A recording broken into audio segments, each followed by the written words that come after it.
apa sih Pak? Tantangannya dalam membangun LPK BKE ini? Nah, jadi tantangannya itu salah satunya itu yang saya hadapi sekarang itu adalah tentang magang. Magang kan karena gini, kalau di LPK BKE itu ya di LPK itu teori dan praktek itu selama 3 bulan dan 3 bulan lagi itu adalah magang. Dan magang inilah saya masih mendapatkan kesulitan.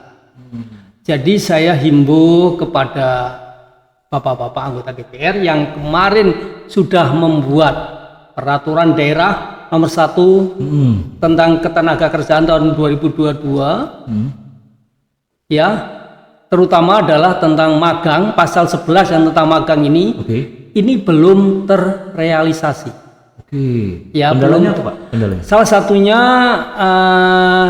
ya kendalanya ini kan sebenarnya dinas itu kan sudah membuat lembaga. Dinas tenaga kerjaan. Lembaga yang mana itu adalah lembaga ini sebagai jembatan. Dan di dalam lembaga ini nantinya diisi dari satu pengusaha dan kadin, dan yang kedua dari masyarakat atau dari LPK, dan yang ketiga adalah dari dinas tenaga kerja. Inilah nantinya yang akan menjembatani yang masyarakat ini nanti akan datang ke sini untuk mendaftarkan magang. Tapi yang ini saya belum dengar, belum ada lembaganya ini. Inilah mohon Bapak-bapak anggota DPR supaya lembaga ini betul-betul dihidupkan sehingga peraturan daerah yang kemarin itu dibuat tidak sia-sia. Ini catatan untuk teman-teman ya, anggota DPRD Kutai Timur. Ternyata kita ini sudah punya perdanya Pak ya. Perdanya sudah ada. Terkait apa Pak? Perbuknya sudah ada. Yaitu terkait dengan ketenagakerjaan. Terkait dengan ketenagakerjaan di tahun 2022 Pak ya. 2022. Nah, yang isinya tentang ya, satu adalah yang isinya tentang komposisi. Tentang tenaga kerja. 80-20. 80 lokal, 20. Nah, itu kan ya tentang tenaga kerja, dan perekrutannya ini harus melalui Dinas Tenaga Kerja dan tercatat mempunyai kartu kuning. Salah satunya kan itu kan. Tapi saya konsennya adalah tentang magang, karena yang berhubungan dengan LPK ini adalah magang. Karena saya itu masih kesulitan untuk menempatkan siswa-siswa saya yang sudah lulus untuk magang. Nah, makanya harapan kami itu MOU dengan Pemuda Kutai Hebat. Pemuda Kutai Hebat ini bisa nge-push, mendorong sebagai jembatan juga untuk menuju ke beberapa perusahaan ini, supaya nanti magangnya itu adalah bisa mudah, seperti itu. Nah, untuk teman-teman pengusaha, kontraktor tambang khususnya yang ada di Sangatta, ini kantor-kantornya pada besar-besar, gede-gede nih, ya teman-teman ya, teman-teman pengusaha, kontraktor tambang, ini tolonglah difasilitasi untuk magang aja, magang kan Pak ya, magang. Untuk magang ini kan siswa magang itu paling enak loh. Kalau misalkan perusahaan-perusahaan itu dapat siswa magangnya, bener nggak Pak? Ya, betul. Udah gajinya belum wajib menggaji standar UMR ya nggak Pak? Ya. Gaji magang kan punya aturan sendiri tuh, ya kan? Sendiri, ya. Nah, enak loh. Nah, sekarang ini ya LPK BKE khususnya atau LPK yang lainnya mungkin kesulitan untuk mendapatkan tempat magang bagi siswa-siswanya yang sudah selesai pendidikan. Tolonglah untuk perusahaan-perusahaannya di Kutai Timur nih, untuk para owner-owner, terimalah siswa-siswa magang nih.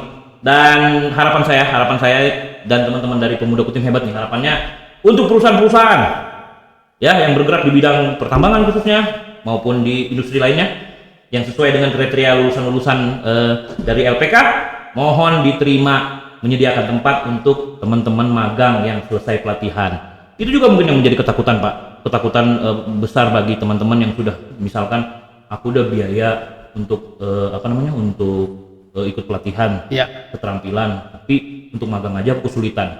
Ayo dong ya pemerintah, ini 50 program unggulan ya, targetnya 50.000 penyerapan tenaga kerja Pak. Ya, betul. 50.000 itu adalah angka yang besar.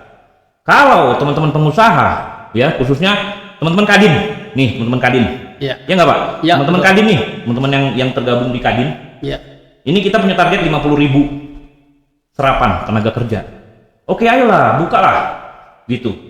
Buka peluang-peluang untuk teman-teman magang aja lah. Paling nggak sediakan tempat untuk teman-teman yang sudah menjalani pendidikannya untuk magang. Ya kan?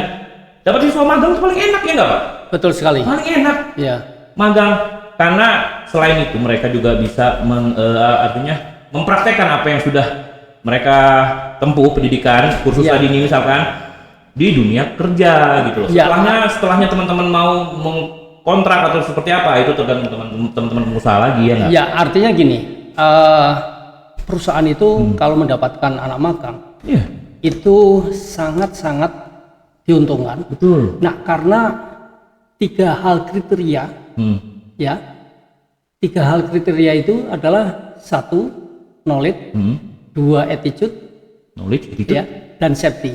Safety Itu akan terpenuhi. Betul. Ya kan karena kan dia magang 3 bulan, otomatis kan attitude-nya kan sudah kelihatan. Betul. Orang ini bagus atau tidak Iya. sih?